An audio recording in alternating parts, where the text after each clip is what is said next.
dangerous curiosity. Our text is taken from Genesis chapter 34, verse 1 to 5. And Diana, the daughter of Leah, which she bare unto Jacob, went out to see the daughters of the land. And when Shechem, the son of Hamor, the Hivite, prince of the country, saw her, he took her and lay with her and defiled her.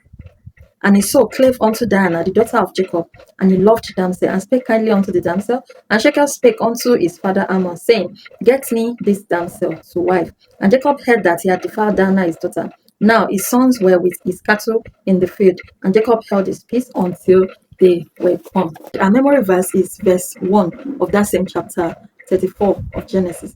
And Diana, the daughter of Leah, which she bare unto Jacob, went out to see the daughters of the land. And when Shechem, the son of Hamor the Hivite, prince of the country, saw her, he took her and lay with her and defiled her. Time magazine reported that in 2016, a 3-year-old boy visiting the Cincinnati Zoo was left by his mother to climb over a barrier to get closer look at a massive gorilla named Arambe.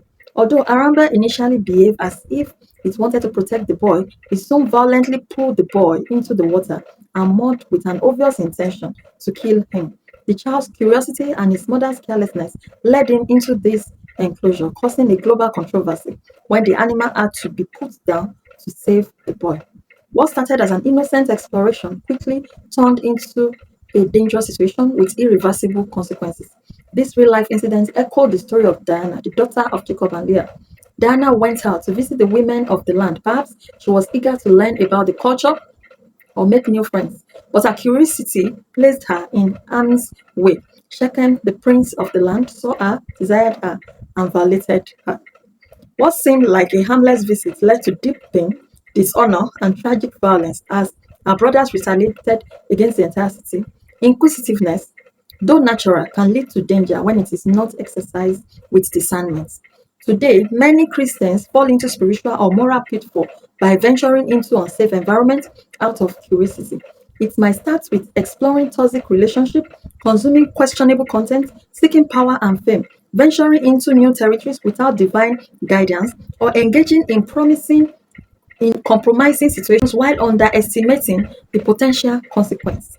The Bible warns us in 1 Peter chapter 5, verse 8, be sober, be vigilant, because your adversary, the devil, as a roaring lion, walketh about seeking whom he may devour, like the boy at the zoo or like Dinah in Shechem. Stepping outside God's protection can expose believers to unnecessary harm. However, this passage is not only about a warning, it is a call to wisdom. Instead of wandering into danger, we are invited to lean on God's guidance, trust His word, and surround ourselves with godly influences. Proverbs chapter 3 verse 5 reminds us to trust in the Lord with all thy heart and lean not on thy own understanding. Dana's story teaches us to be cautious about where our curiosity leads us. Rather than exploring places or situations that compromise our faith, we should seek the things that draw us closer to God. Where curiosity is tempered with wisdom, it becomes a tool for growth, not a pathway to destruction. We must learn to guard our hearts and choose the safety of God's presence over the allure of the unknown. Our thought for today is that curiosity, like many other phenomena, has a species that is awfully dangerous. Diana was one of the children of Jacob, and then she was aimlessly wandering about, should we say sightseeing or whatever.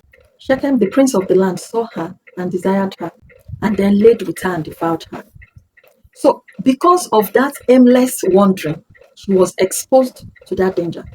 And we also saw in our passage today where that woman took her daughter to the zoo, and then she wasn't protecting or looking at the child, and the child climbed this thing. Before you know it, another thing happened, other things happened, and the child was with a gorilla. So what are we trying to say is that sometimes dangerous curiosity can be what? Dangerous. Some curiosity that, if not properly tamed, can be dangerous, can land you in what you did not bargain for. Some young girls will get pregnant, like they will be like, oh, and I didn't plan for it. You went to a guy's house, and then the guy, you didn't know the kind of person he is. Eventually, he did what it was not meant to do to you, and then you finally got what you never bargained for. And you're saying, oh, I didn't know. The first question we should ask is, why did you go to that place alone?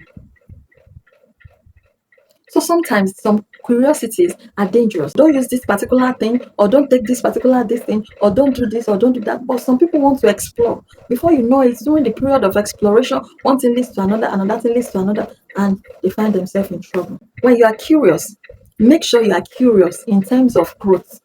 You are willing to know more about things that will benefit you. Learn, even sometimes when you want to know more, if you want to know more in some things, it could be dangerous too. Because when you know some information, it could also be affecting you. So what are we saying in a nutshell is that choose the safety part of curiosity, not just the dangerous aspects.